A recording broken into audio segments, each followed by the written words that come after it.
Hey family, it's Auntie here. Today we are going to be reading this book. This book is called Butterflies on the First Day of School by Annie Silvestro and illustrated by Dream Chen. Do you like butterflies? Ooh. Now, the term butterflies in my tummy. Have you ever heard someone say they have butterflies? You have?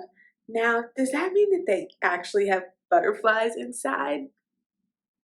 No, that's figurative language. That's something that we use in literature and writing and reading to describe how someone's feeling. Now, if I say you have butterflies in your tummy, what does that mean you're really feeling?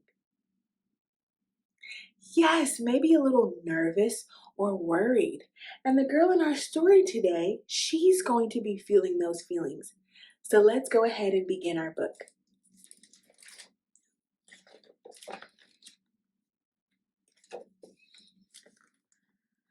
A month before school, Rosie picked out her very first backpack.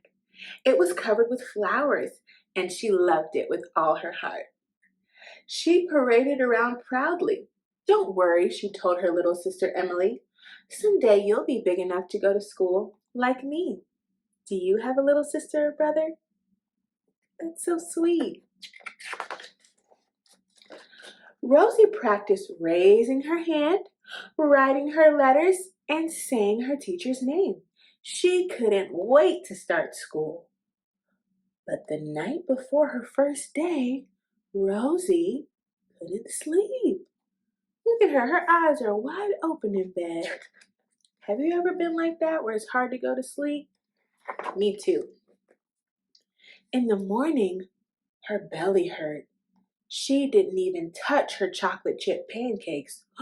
You know it's serious when she don't eat the pancakes. "Maybe I'd better stay home," said Rosie. "I don't want Emily to be lonely." "She'll be fine," said her mother, "and so will you." Rosie shuffled the pancakes around on her plate. "Come on, sweetie," said her dad. "Time to go." Rosie slowly pulled on her backpack. "I don't feel well," she said. "You just have butterflies in your belly," said her mother, hugging her tight. "Butterflies?" asked Rosie. "I love you," said her mom. "Have fun," called her dad. Rosie stared nervously out of the window. Soon a girl sat down next to her. "I'm Violet," she said. "What's your name?" "Rosie." Let's take a look at Rosie's face. Right before she's getting on the school bus, she looks still really nervous. She's not sure about going to school today. As she spoke, a butterfly flew from her mouth. Rosie clapped both her hands over her face. "Are you okay?" Rosie nodded. "I have Miss Mancini," said Violet. "Me too," said Rosie. "That's great. They have the same teacher. It's so fun having friends in your class." The words tumbled out onto two silver butterflies. Rosie watched them flutter down the aisle, but Violet didn't seem to notice.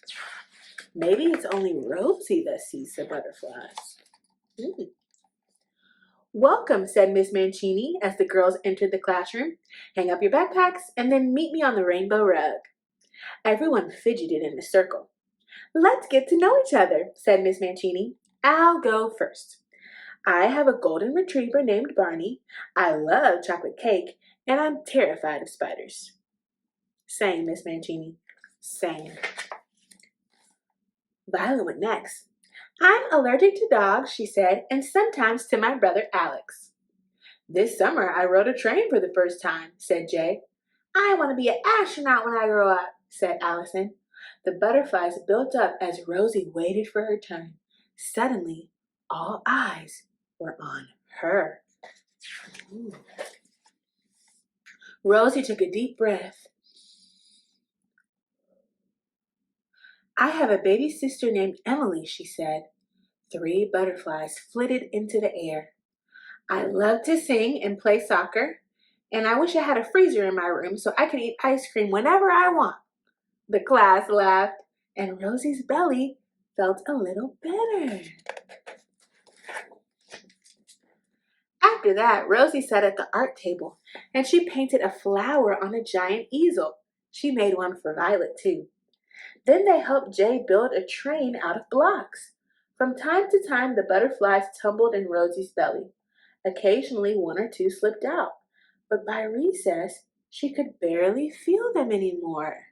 That's great. That means Rosie is feeling less nervous. Very good. I wonder, what's the opposite feeling of nervous or worried? Maybe confident? Yeah, I think Rosie is feeling more confident in her class.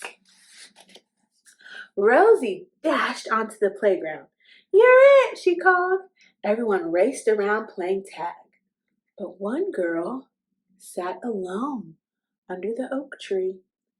She held her hands on her belly, and Rosie walked over. Rosie recognizes that this girl is feeling what?